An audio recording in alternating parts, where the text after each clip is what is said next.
Hello, my name is Shulamit, and I'm the creator of the MetaSounds process. Every Sunday at noon, I host a Zoom meeting for us to explore wisdom teachings and experience the healing power of MetaSounds.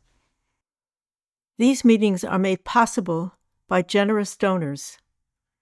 Please help this site thrive by liking and subscribing, and please join our newsletter at greatoctave.com to receive notices of our events.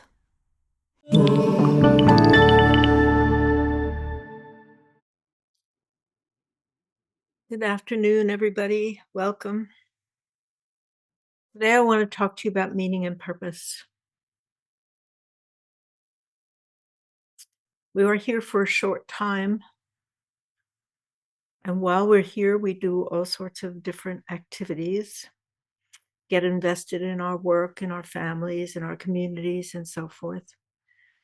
But many of us just go through the motions in the sense that we can be outwardly successful, but we don't have a sense that there's any purpose to what we're doing.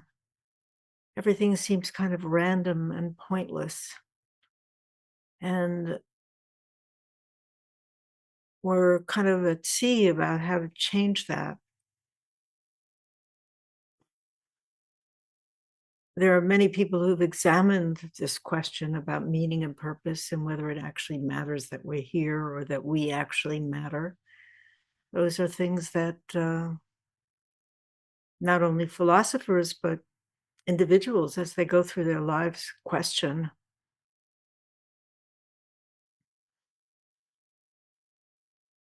Sometimes we devote ourselves to an activity that is satisfying for a while, but then something happens and it's taken from us.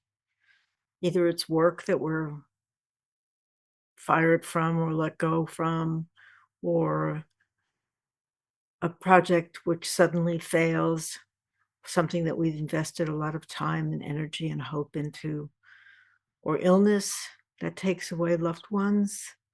There are many challenges that we face in the course of life, and that comes to each of us. It comes to each of us. And when it comes to each of us, we are called upon once again to examine what it is that we're doing here. And is there any point at all?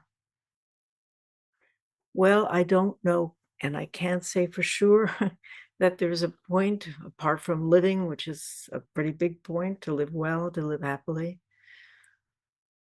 But I do know that if you decide to invest meaning in your life, in other words, you make a decision that your life matters and that what you do matters and that what you love matters, then life takes on a meaning. And you begin to live for a principle that's greater than your own narrow needs. You become a servant to the higher good rather than a slave to your passions.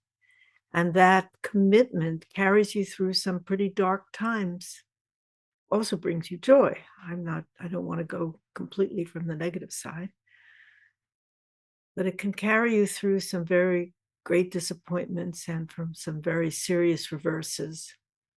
And if we look to the leaders, those individuals who take moral leadership and who are prominent on the world stage because they have taken that moral leadership, Navalny comes to mind, Martin Luther King comes to mind, and of course there are many others. Well, not many others, there are some others, because this takes a pretty elevated spirit to carry out. But if you look at their choices, it's not about ease or simplicity or fame. I mean, it's something much, much deeper. You take a guy like Navalny, who was poisoned by Putin when he was in the West, recovered as a result of Western doctors. And after he recovered, still living in the West in relative comfort, he decided to go back to the Soviet, well, it's not the Soviet Union anymore, I'm sorry. He went back to Russia, where the outcome was pretty obvious to almost anyone. He was arrested. He was sent to a prison in very harsh conditions, and he died there. And people ask, well, why did he do that? Why did he go back? Why didn't he stay in England, for example, and get a little house and raise cabbages or something? Write books, go on a lecture tour, but be physically safe. But he rejected that. He rejected that. He wanted to be in his homeland, and he wanted to be a carrier of the truth in his homeland, so he went back. He went back. But his life was dedicated to a specific purpose, which was larger than himself. And that's what he followed, not the comfort. Now, I'm not suggesting to people on this particular call that you are going to take that kind of position on the world stage and suffer a very difficult fate. But we do make choices in our lives, and there are people who have difficulty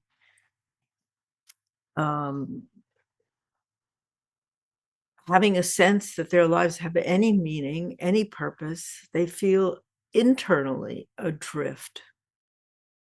Now, when you're like that, you can do anything, right? Because it doesn't matter. You can be immoral, you can be unethical, you can be cruel, it doesn't matter. I'm not saying that people who don't have meaning do these things, but it actually doesn't matter. And many people who are decent people, kind people, suffer because they have no solidity, no depth to their lives. We all know that we're going to die. We all know that our time on earth is short, and we may squander our time, but in fact, the time is very, very precious. Because of our fragility, the time is very precious. And because of our fragility, the things that we do take on more meaning and have more importance than if we weren't fragile. But we know that we can die, and we know that what we build can be taken from us. We know all this. We try to forget it. We try to live as if we are going to live forever. But it's not so much that there is meaning, but rather that you choose meaning, that you make that your statement, that you have a purpose. And when I say purpose, it doesn't have to be grand. It doesn't have to make it into the New York Times or be in the news or anything like that. You don't have to have a big megaphone. Your purpose could be raising children decently, or taking care of other people in your life. Your purpose could be your work, which you're committed to and which gives you great joy and which you really attend to very carefully. Your purpose could be cultivating your garden.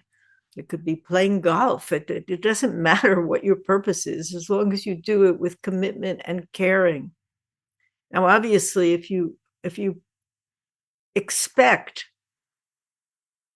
that because you have meaning and dedication, and because you do things with care and love, that only good can come to you and that you will be protected, well, that's a mistaken idea. As the Zohar says, if the angel of death has license to kill a lot of people, you better go hide, because your virtue is not going to protect you.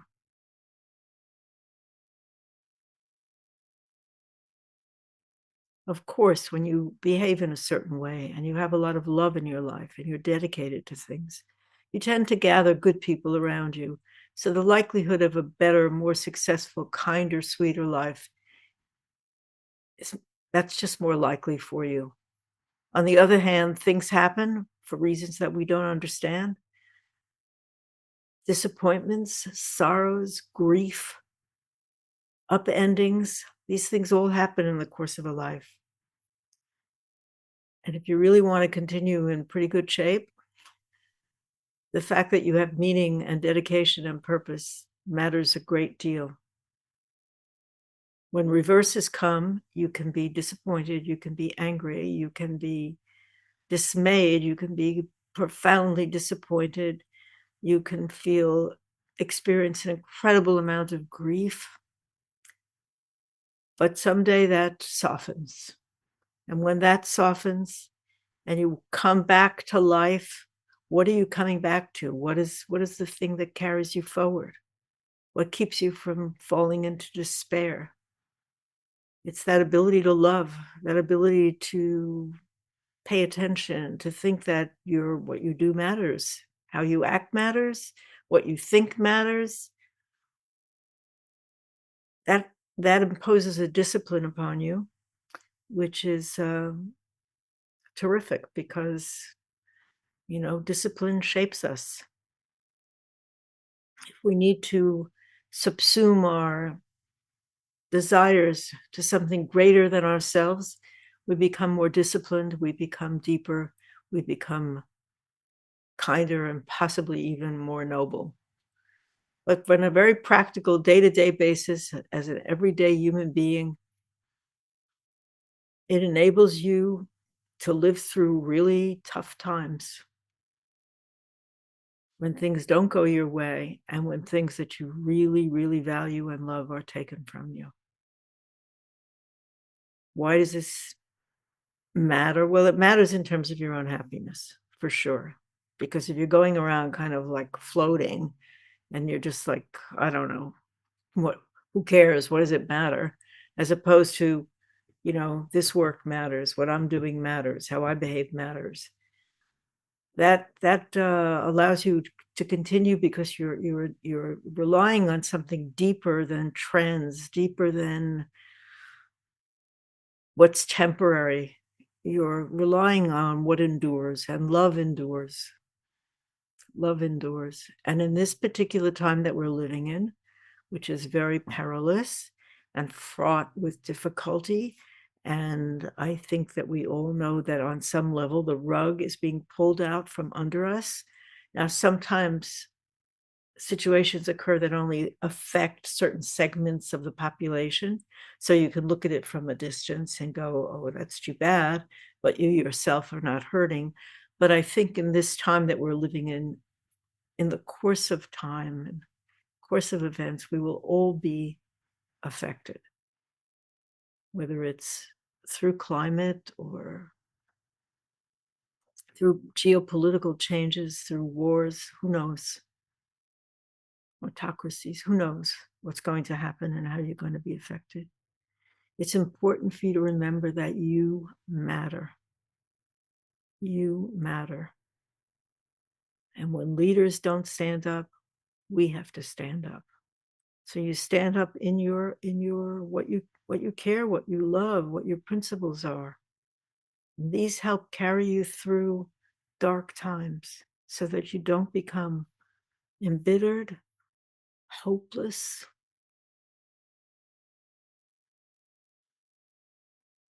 and give up.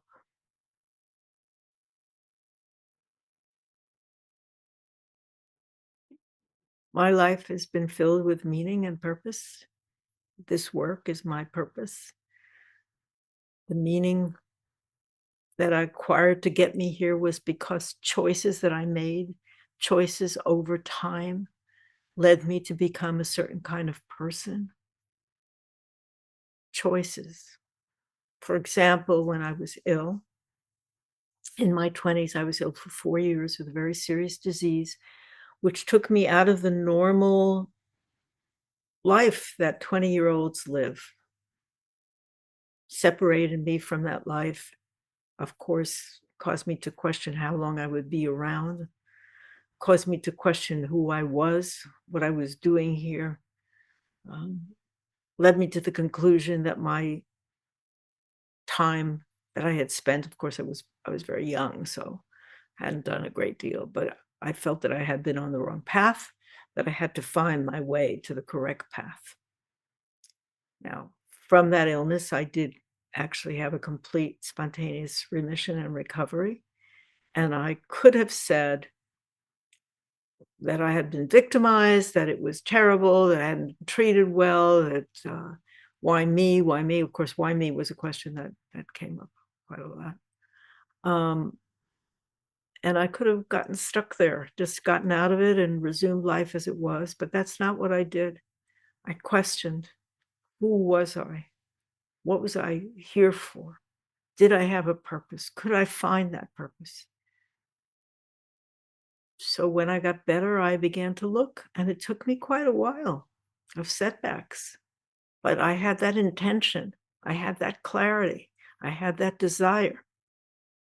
My life, I felt, had meaning, that I had a specific destiny to fulfill, and I had to find out what it was. So it didn't fall in my lap. I made a choice to look for it. And that colored how things came out for me and enabled me to experience the depth of joy that comes from doing work and with love and loving the people that you love with love, and wait for the time when my purpose might be revealed to me, which it was. It took about 10 years, but it was revealed, and it changed my life. And yes, I made sacrifices for that life, but there's sacrifices that I'm willing to make because it fulfills my destiny as I see it. So I wish you the best in your endeavors. I remind you that love can do a great deal in terms of carrying us forward and helping us through hard times. I've come to believe that is about the only thing that can offer a kind of redemption and a quality of life and a kind of kindness and principles you need always, but especially when times get tough and you are actually needed to contribute your goodness and your kindness to the efforts of society. So I wish you the best and have a good week. Blessings.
Thank you for joining me today and being part of our community.